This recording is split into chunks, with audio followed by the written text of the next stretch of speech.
El siguiente programa es apto para toda la familia. Para una mayor comprensión se recomienda a los menores de edad verlo en compañía de sus padres o de un adulto responsable. El canal comunitario de Cogua Coapac Televisión no se hace responsable de las declaraciones dadas por las diferentes personas que aparezcan en nuestras producciones audiovisuales y tampoco se identifica con la postura de las mismas.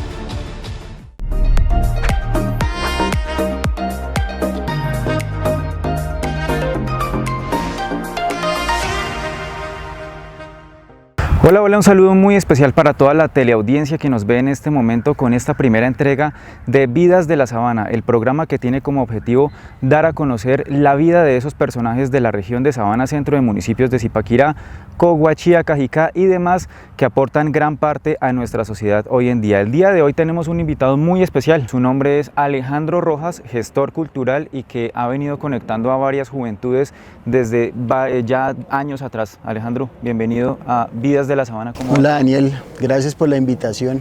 Bienvenido, ¿cómo va? Bien, acá asoleándonos un poco el día de hoy en el Parque La Esperanza. Estamos generando precisamente desde el Parque de la Esperanza del municipio de Zipaquirá, precisamente porque pues Alejandro es nativo acá de este municipio, ¿no? Sí, nací en el 82, ya tengo 38 años, 39 voy a cumplir. Empecemos hablando de ese tema precisamente porque sé que muchas personas tal vez lo han visto ahí moviéndose en redes sociales, tema de eventos, eventos culturales, eventos de entretenimiento, música, rumba también como lo llama usted y demás. Empecemos hablando de quién es Alejandro Rojas. Bueno, ¿quién es Alejandro Rojas? Alejandro Rojas es un personaje, hijo de un trabajador. Mi papá trabajó en una de las empresas, digamos, más sólidas en su tiempo, que fue Peldar, hoy actualmente OIS Illinois, no sé cómo se pronuncia la vaina. Bueno. Y mi mamá, una zipaquireña, mi papá vino desplazado por la violencia del municipio de Pulí, Cundinamarca, y mi mamá sí 100% zipaquireña, hija también de un personaje bien simpático, mi abuelo Enrique Jiménez Torres, que se dedicaba a la ornamentación. Entonces, básicamente, ese soy yo, una persona que, como cualquier zipaquireño, inició estudiando acá, toda su infancia la pasó entre Cogua y Zipaquirá. Y llega un punto, cuando ya termina la secundaria, y de ahí se parte como la historia en dos. Creo que eso es lo que he tratado como de recapitular mi vida, y fue un Alejandro antes de el 99, a finales del 99, y otro después de el año 1999. Ok, hagamos un hincapié en esa parte. Hablemos de ese antes y después. ¿Qué fue lo que marcó la diferencia? Que dio ese punto diferencial para marcar el Alejandro de antes y el Alejandro después del 99. Esto va a sonar como muy, ¿cómo decirlo?, curioso, pero pues el Alejandro de antes del 99 era un chico de pueblo como todos, ¿sí? Básicamente mi vida transcurría, vuelvo y repito, entre Cogua, que está a 4 kilómetros, básicamente somos como los mismos, porque la distancia es muy corta, ¿sí? Mis abuelos paternos vivieron en Cogua, llegaron desplazados por la violencia a Cogua hace muchísimos años, y pues por ende mi papá me mandaba a pasar vacaciones, los fines de semana a Cogua, que siempre ha sido como el lugar donde ha tenido más verde, el lugar más cercano al campo por la represa del Neusa, bueno. Entonces transcurría como cualquier joven de pueblo. Hice mi primaria en el Colegio Perpetuo Socorro, que fue uno de los colegios insignia de la época, ya no existe.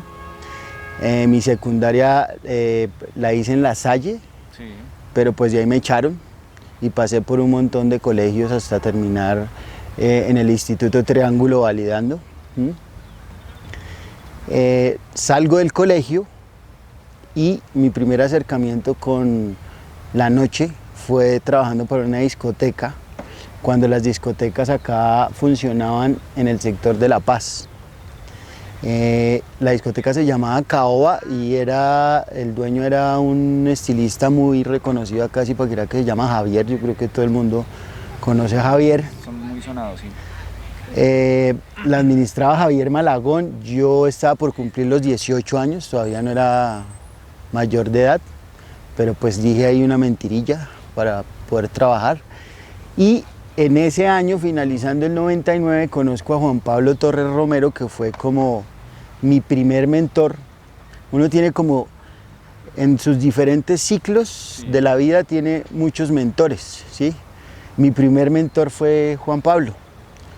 Él es, si no estoy mal, tercera generación DJ en Colombia. De los primeros. De los primeros, es tercera generación, los primeros pues la primera generación, luego viene la generación de Andrés Power, Alexa, y ellos fueron profesores de Juan Pablo.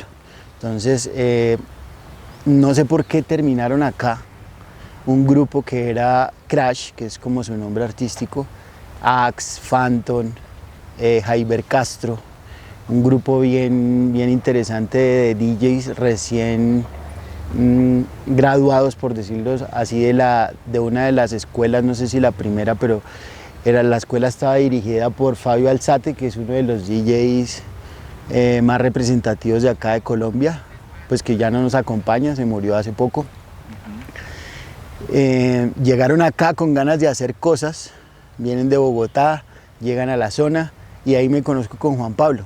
Juan Pablo particularmente se quedó acá en Zipaquirá por alguna razón.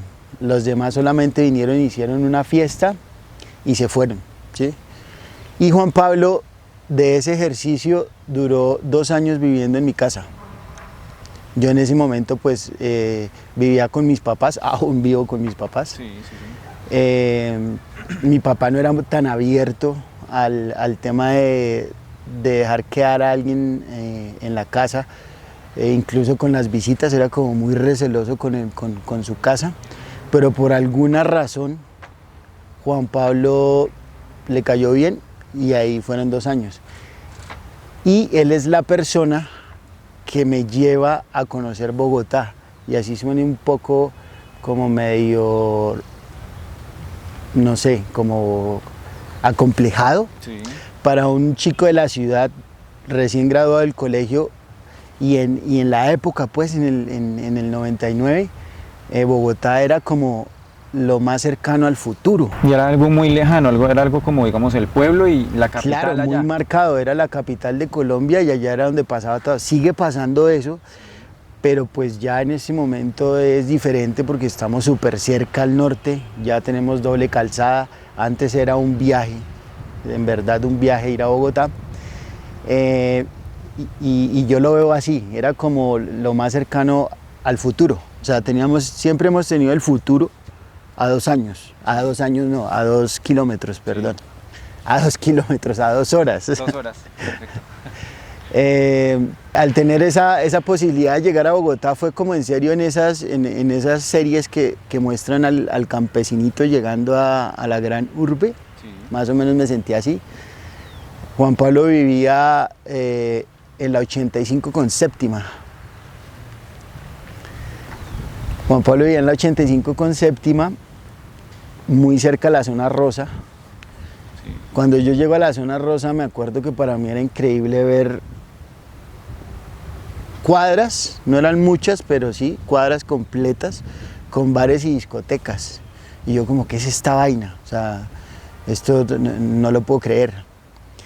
Y de ahí inicié un proceso de conocer un montón de cosas e involucrarme con la música, y Juan Pablo se le metió de que yo fuera DJ, pero no me apasionaba tanto el tema del DJ, me apasionaba más el tema de lo que está detrás de la fiesta, de lo organizacional, ¿sí? Como de hacer la gestión, de producir, pero pues en ese momento no sabía cómo se llamaba eso, simplemente estaba aprendiendo de él.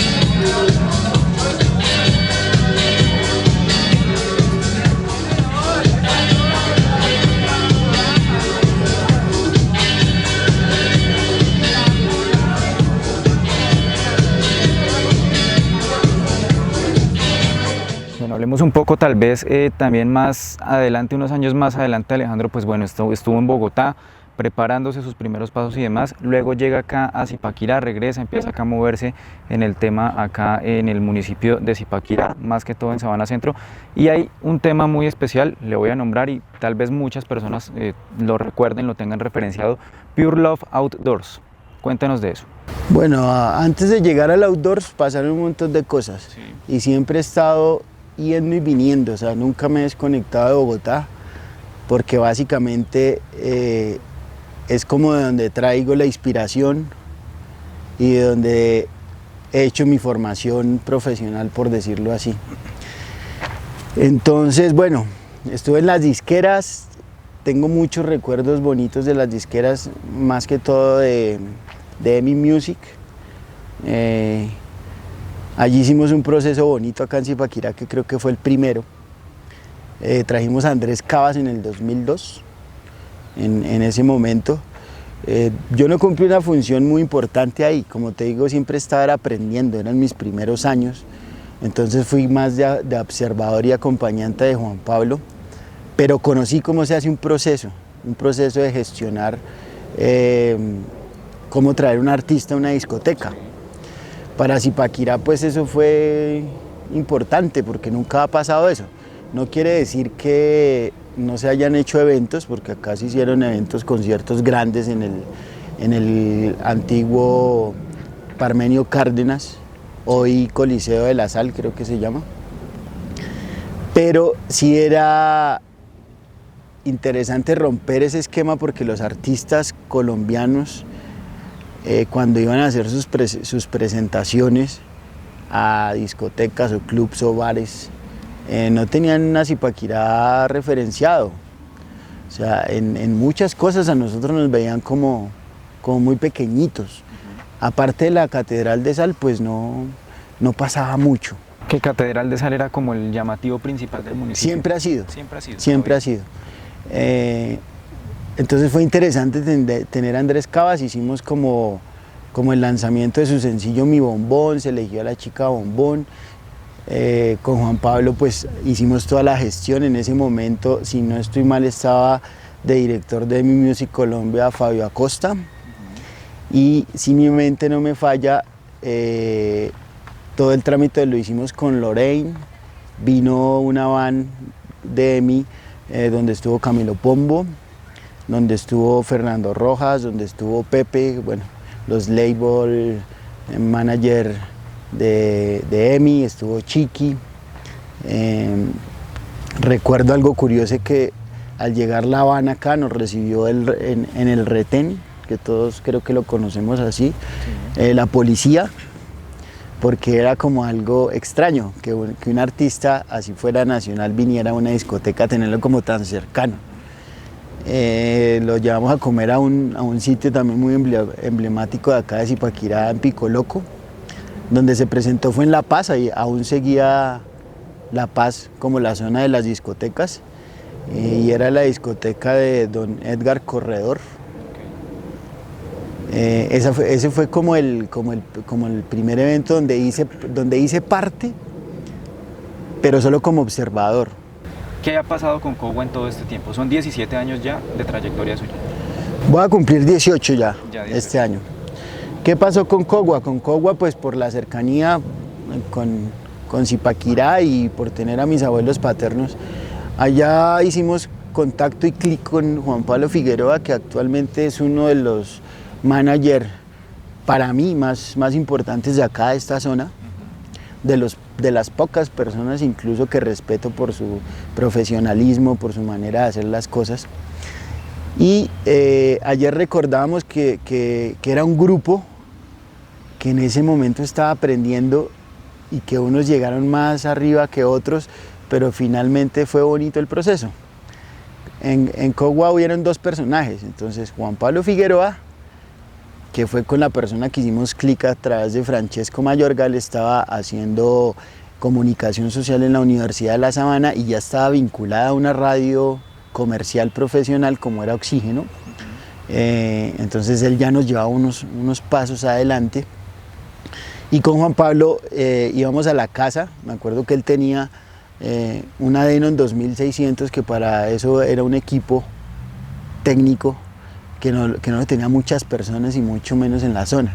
Entonces los DJs que iban conmigo iban a practicar donde Juan Pablo, siempre hubo camaradería con él siempre estuvo vinculado a Caracol. Luego tuvo como una transición donde se desvinculó un poco de la radio y empezó a hacer eventos deportivos con Tatán Mejía de exhibición, bueno, después con el Caraudio. Juan Pablo siempre fue como una persona como muy icónica de allá de Cogua, aún sigue siendo muy icónico. Y Gerardo Forero. Con Gerardo Forero nos conocimos porque con Juan Pablo Torres, mi mentor, mi primer mentor, llegamos a La Voz del Agua y fue el primer acercamiento que tuvimos con una radio comunitaria que en ese momento, pues, creo yo, no la escuchaba muchas personas, aparte de los habitantes de Cogua, porque su cubrimiento no era mucho. Es muy centralizado dentro del municipio, ¿no? Pero así como Juan Pablo llegó y me cambió la mentalidad a mí en Zipaquirá, se las cambió allá. Entonces allá hicimos cosas súper importantes porque les quitamos, digo yo, pero le quitó él, porque yo ahí seguía en ese aprendizaje, redujo esa brecha de pensar que porque una radio fuera comunitaria entonces no podía llegar a hacer grandes cosas. Y de ese proceso viene algo bien bonito, que es que Gerardo, que empezó y estuvo muchos años batallando en esa radio comunitaria, terminara trabajando en Candela, que es una de las emisoras más importantes en Colombia, sí. de William Vinasco. De las más, yo creo que está en el top de las más escuchadas en Claro, Colombia hoy en día. clarísimo, y duró muchos años ahí. Y ese fue un proceso bonito, porque Juan Pablo empezó a vincularlo. Juan Pablo tenía eso, Juan Pablo Torres, que él era muy de ayudar a la gente, y creo que yo me contaminé de eso, ¿sí? O sea, él prefería que las cosas pasaran antes de guardárselas por recelos o por envidias. Entonces era importante eso, que las cosas pasaran. Entonces él empezó a decirle como, vea, la radio ya dejó de comprar música porque ya a través de Gerardo las disqueras les daban la música como tenía que ser, como pasaba con las radios comerciales en Bogotá. Entonces eso creo que les ayudó un poco a abrir el espectro de que no importa si es comunitaria. O sea, si haces el trabajo bien, si buscas los canales, si hay la forma, se pueden llegar a hacer grandes cosas. Ahí tuvimos de patrocinador, por ejemplo, a Camelot, que era el parque de diversiones en la autopista norte, que ahora queda la Diana ahí. Sí. Ese parque fue muy emblemático. En su momento pues salía como en la cortinilla de Padres e Hijos. ¿Quién no veía Padres e Hijos? Entonces todo el mundo quería ir al parque, regalamos boletas por la emisora, regalamos panetones en diciembre, bueno, hicimos un montón de cosas. Teníamos un programa que se llama Show Mix, que era de mezclas, y el Top 10. Entonces cogíamos ya las exclusivas. Juan Pablo, al tener esa opción de que le daban las disqueras las primicias antes de salir al mercado, nosotros ya teníamos ese material y lo estábamos compartiendo con el público de Cogua. Entonces les estábamos abriendo posibilidad de escuchar otras cosas que quizás ellos no escuchaban. Y también quizá de pronto sumergirse pues en el género también, talentos. Sí, claro, no era solamente música electrónica. Ahí en el Top 10 había de todo, de lo que estaba sonando. Pero digamos que era muy difícil para La Voz del Agua tener acceso a esa música hasta que no saliera a las tiendas de discos, ellos compraran esa música y la reprodujeran. Pero ya habían pasado al siguiente paso, que era que las disqueras les enviaran y ellos tener esa exclusiva también, como lo tiene cualquier radio comercial, Entonces eso oxigena, da ánimo, como que ya empiezas a ver lo importante del trabajo que haces y la gente, el oyente también empieza a escucharte. Entonces es un trabajo bonito porque en cada paso que dimos con Juan Pablo, como que le cambiamos de cierta manera, por lo menos la manera de pensar a un grupo de personas. Hay algo muy interesante en toda esta historia, en toda la trayectoria de Alejandro, y es que todo tiene un génesis musical desde la música electrónica. Y hay algo también muy especial, muy bonito diría yo, y es que su familia se ha venido integrando a este tema. Sus padres, su hermano también han venido, digamos, como con el gusto musical, el gusto hacia el espectáculo, el entretenimiento y demás. ¿En qué momento ellos empiezan a interesarse por este tema? En el momento que llega Juan Pablo, es que Juan Pablo en esos primeros años de aprendizaje, no solo conmigo, si entrevistas a mucha gente de la época que estuvo vinculado en varios procesos, no solo musicales, te va a hablar de él, porque como que cambió ese chip, o sea, es en serio como si viniera alguien del futuro y te dijera, mira, es por acá, ven y te muestro, ¿sí? Algo así, en sus debidas proporciones, claramente. Entonces quiere que yo sea DJ y yo definitivamente no quiero que sea DJ, pero le sigo un poco la cuerda por vergüenza. Mi papá compra 2 CDs que vendían por revista y me los regala. Un CD era el álbum de Moloco de Fun For Me y el álbum de Movie, se llama Play.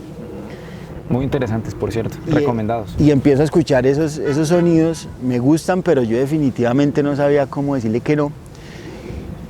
Cuando le digo que no, pues él se frustra un poco, porque de pronto vio en mí como su pupilo, se llama así, ¿sí?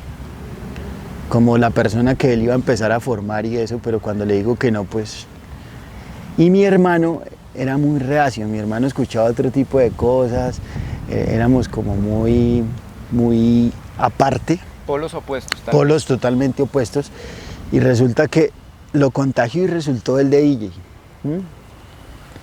Y ahí, en ese proceso de escuchar en la casa tanta música electrónica, te terminas contagiando de alguna manera.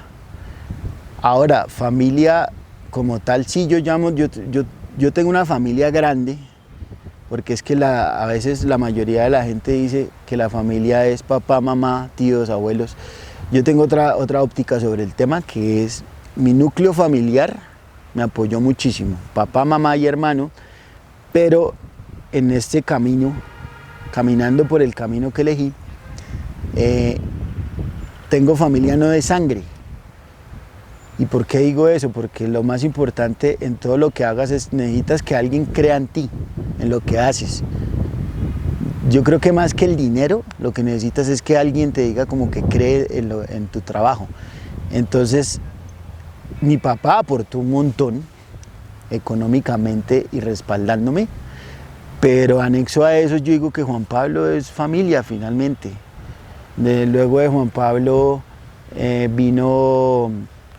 Hay una persona bien importante que ha hecho que todo esto también haga posible, que se llama Roberto Machuca, que también es de Zipaquirá, Mauricio Acuña. Sí. Como que en cada lugar por donde iba caminando conseguía 1 o 2 personas que se iban vinculando al proceso y como que creían. Entonces, familia como tal, eso, mi núcleo familiar, papá, mamá y hermano, y la gente que se empezó a adherir.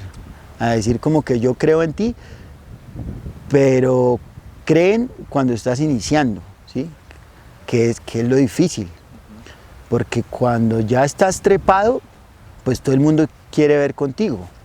Sí, eso sí es verdad. Pero lo difícil es arrancar el proceso, cuando digamos no eres nadie, digámoslo así, para un sector, para un gremio, para una industria, eres un aprendiz, estás aprendiendo a caminar. Y pues sí, te miran hasta como con, pobrecito, está intentándolo, ¿sí? Ahí es cuando empieza, de eso es lo que no te debes olvidar, porque las personas que empezaron a caminar contigo y siguen ahí, esas son las realmente valiosas. Cuando ya llegas a un punto X, el que sea, que lograste algo importante, ya es mucho más fácil, ¿sí? Yo no estoy sentado acá, por ejemplo, así suene crudo y un poco incómodo. Yo no estoy sentado acá porque sí. Quizás cuando estaba caminando en mis primeros años, pues quién me iba a invitar a preguntarme cosas. Y es totalmente normal porque tampoco tenía mucho que decir. ¿Qué podría decir yo? Que estoy aprendiendo de alguien, que soy un aprendiz. Entonces no hay que tomarse tampoco nada personal. Todo ese proceso te va ayudando como a enriquecer y vas cambiando el pensamiento. Yo digo que durante todos estos 18 años que yo voy a cumplir, en cada ciclo pensaba diferente. Entonces tuve el ciclo de querer ser popular, tuve el ciclo de creerme el star de pueblo, tuve el ciclo de ser pretencioso y todo eso hace parte de... Entonces, es importante hacer la escuela, ¿sí? Para saber si te quedas siendo pretencioso o avanzas, ¿sí? Ver los pros y los contras, ¿sí? Porque hay gente que le funciona ser pretenciosa, hay gente que le funciona ser banal, hay gente que no. Hay gente que con los que empezamos llegaron más lejos, si lo medimos ahorita, a otros que llegamos no tan lejos y hay otros que se quedaron en el camino. Entonces, la única forma de saberlo es caminando.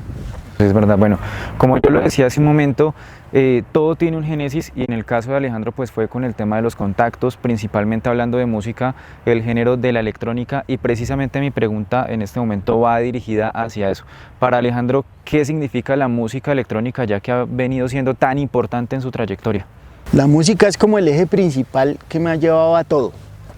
Yo terminé mi proceso netamente musical en el 2014 por una crisis, porque la noche es un medio difícil y los que no lo sabemos manejar terminamos viciados por algo. Y a mí me jodió el alcohol, entonces yo me tuve que descontaminar 2 años porque ya se me estaba saliendo de las manos. Y en ese proceso tomé la decisión de que tenía que dejar el tema de la música vinculada a la fiesta, que era lo que me estaba, digamos, dañando personalmente muchas cosas, ¿sí? Y ahí arranco con No Concept, que es el nuevo proceso. Entonces No Concept, termina el proceso de Pure Love, nace No Concept y abre el espectro, siendo la música la columna vertebral, pero teniendo ya más campo de acción en la cultura y en el arte, incluso con el diseño. Y entonces, cuando recapitulo para qué me sirvió todas esas noches de fiesta, en Bogotá, en Medellín, en Zipaquirá, veo que sí, que valió la pena porque de ahí salieron muchos diseñadores, muchos fotógrafos, mucha gente que empezó a hacer arte y a gestar cultura. Y empezamos a articular cosas, ¿sí? Entonces ya me dediqué a hacer ferias microempresariales de arte y diseño acá en Zipaquirá, conversatorios, me empezó a interesar más la parte de la pedagogía, de acercarle a la gente una historia, emprendimiento, que eso después ya se volvió como tendencia, que eso es lo que daña verdaderamente el proceso. Cuando un proceso, llámese emprendimiento,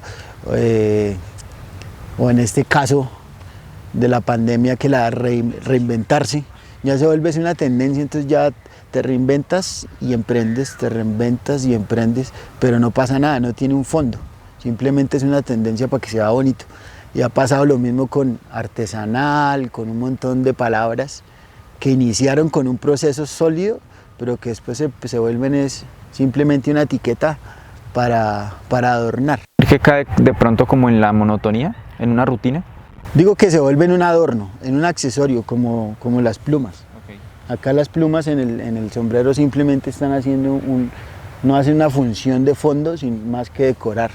Entonces el emprendimiento en un momento fue muy importante, y realmente se trabajaba por emprender y después se volvió una tendencia, algo que emprendes. Entonces era la manera más, yo lo veo así, con todo el respeto para los que se dicen llamar emprendedores, como la justificación de que puedo hacer cosas mediocremente y cerrarlas porque lo importante es emprender. Entonces emprendo 10.000 cosas, todas las dejo en la mitad y me escudo en eso, en el factor emprender. ¿Sí? Creo que todos, yo también pasé por ahí. Es como que es un sacudón y decir como no, vamos a hacer las cosas bien. Entonces esa fue la transición, la música me llevó a un montón de cosas que ahorita actualmente ya se salen del tema de la fiesta, dejé realmente el tema de la fiesta un poco congelado, sigo haciendo fiesta, pero digamos que ya a un nivel más allá, di el paso al siguiente escalón y no hago tantas. Entonces para mí ya, si hago una fiesta tiene que haber un porqué, tiene que haber un artista, yo trato como de avanzar y no devolverme. Y no quedar ahí en lo plano, sino Sí, siempre claro. hacia adelante. Entonces ya si hago una fiesta es porque vale la pena hacerla y me enfoqué más en el tema de los restaurantes, de la cultura, aprendiendo de muchas cosas, de muralismo, de stencil, de lo que va al mundo, de las aplicaciones, de hacia dónde va todo, teniendo cuidado con lo que hablábamos en inicio. No olvidar la esencia y la técnica y el oficio como tal, pero tampoco quedándome, porque me parece que es importante no quedarse. Ya son 17 años, ya casi 18 años de trayectoria de Alejandro Rojas, muchas personas con las que se ha cruzado, lugares a los que ha ido, propuestas que van y vienen y demás. ¿Qué viene ahora para Alejandro? Hoy estamos en el año 2021, ¿qué viene a futuro? ¿Qué proyectos se vienen? Ahorita pues llegar a decir que qué viene es muy difícil, ¿no? Creo que esto nos ha enseñado que no podemos planificar muy a futuro y siempre lo tuve claro antes del COVID. Esas eran las peleas con la familia de sangre. Usted no piensa en el futuro, pero siempre he dicho que el futuro es muy incierto. O sea, creo que el ser humano es tan pretencioso que piensa que tiene el control de todo y no tiene el control de absolutamente nada. O sea, más no quiere decir que no tenga ideas por desarrollar. En ese momento estoy muy metido en el tema de entender la gastronomía. He hecho procesos interesantes con restaurantes. Fui jurado de los premios La Barra el año pasado.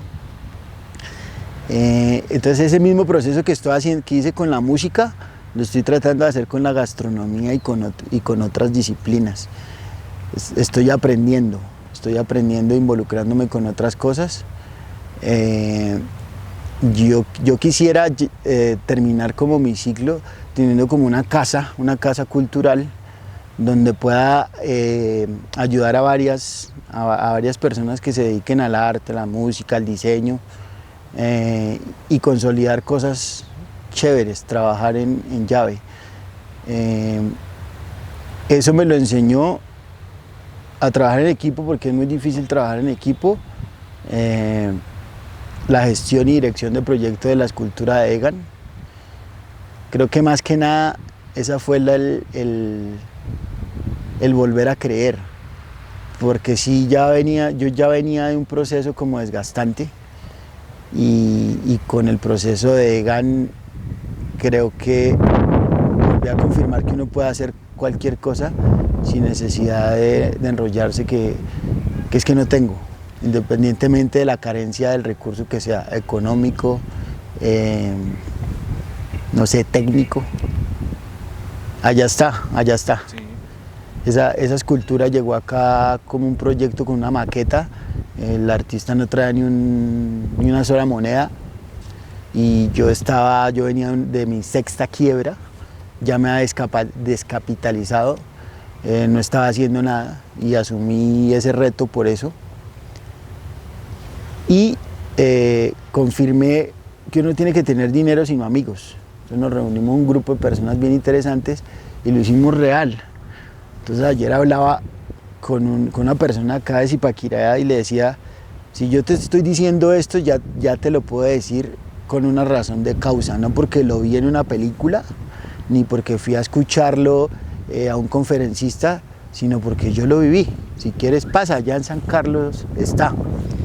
con luces, sin luces, con adeptos, con amantes a la escultura y con todo lo que conlleva, pero allá está. Te estoy hablando de un hecho real que hicimos en un año difícil, porque nos tocó año de elecciones, con paro nacional y con Egan en la cumbre, Sí. recién bajado, coronado como el Tour de Francia. En 2019, ¿no? Sí, como campeón del Tour de Francia, el primer campeón latinoamericano, zipaquireño. Entonces, imagínate todos los factores que habían para que eso nos fuera realidad.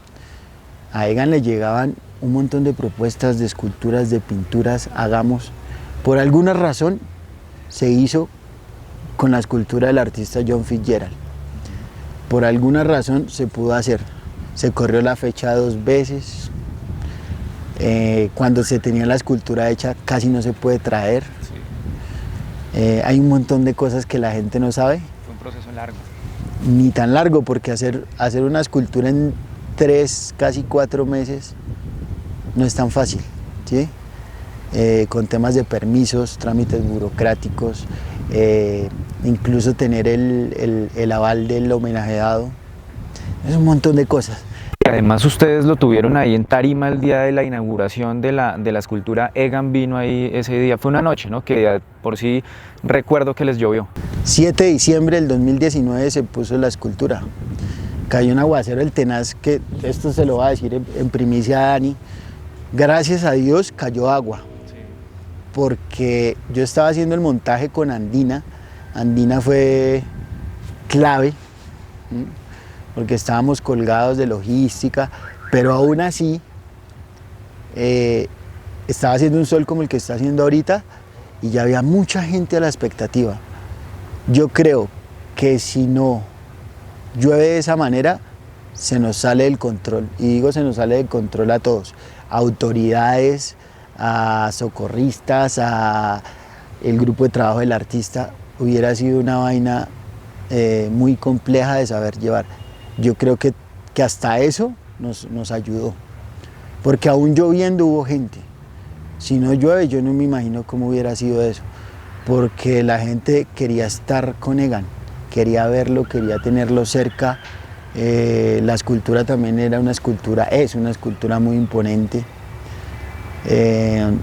Bueno, todo esto para resumir eso, Sí. que no es una cosa que me haya imaginado, sino que lo invito a Daniel, invito al amigo camarógrafo, a quien quiera, allá está, es un hecho, es un hecho. Y eso volvió a conectarme a creer que sí se puede hacer cualquier cosa. Bueno, una trayectoria muy interesante la de Alejandro Rojas que nos ha contado el día de hoy. Pasamos por música, pasamos por deporte, tema familiar, tema de contactos, gastronomía también, que viene siendo el nuevo camino que está tomando Alejandro con este nuevo concepto y demás. Alejandro, redes sociales así rápidamente para que las personas lo sigan, quienes están interesados. En Instagram, @nconcept, en Facebook, No Concept, mi perfil personal, que es Alejandro Rojas Jiménez. Hay un montón de cosas por contar, pero es que lo que te iba a decir, contar 18 años en, qué sé yo, 30, 35 minutos es imposible. Y lo peor es cuando creo que de los 18 años todo ha sido divertido, ¿sí? Entonces se queda fuera del tintero un montón de cosas, pero nos daría acá días hablando. Chévere poder compartir con las personas el proceso, y lo mismo, a uno les gustará. Me imagino que cuando salga el video no faltarán los haters diciendo, ay, pero ese es un bobo, no importa. O sea, cuando ya se te hace eso parte del oficio, Sí. nada. Creo que sí, que al contrario, que si pasa eso, se está generando algo. Hay que generar alguna emoción, odio, envidia, ojalá no, pero lo importante es generar algo. Si no generas nada, no pasa nada. O sea, Desapercibido sí, totalmente. claro. O sea, puedes sacar algo y como que la gente no opina, no dice ni bien ni mal. Nos equivocamos como todos, claro, y nos seguiremos equivocando. Y de corazón nosotros deseamos de verdad que todos los proyectos que tiene Alejandro pues a futuro obviamente se cumplan y que siga así de activo con todo el tema del medio, con todo el tema de la sociedad, la juventud, el entretenimiento y demás. Alejandro, muchísimas gracias por habernos acompañado en esta primera entrega de Vidas de la Sabana. Bueno, a usted, Daniel, y espero que les guste. Nada.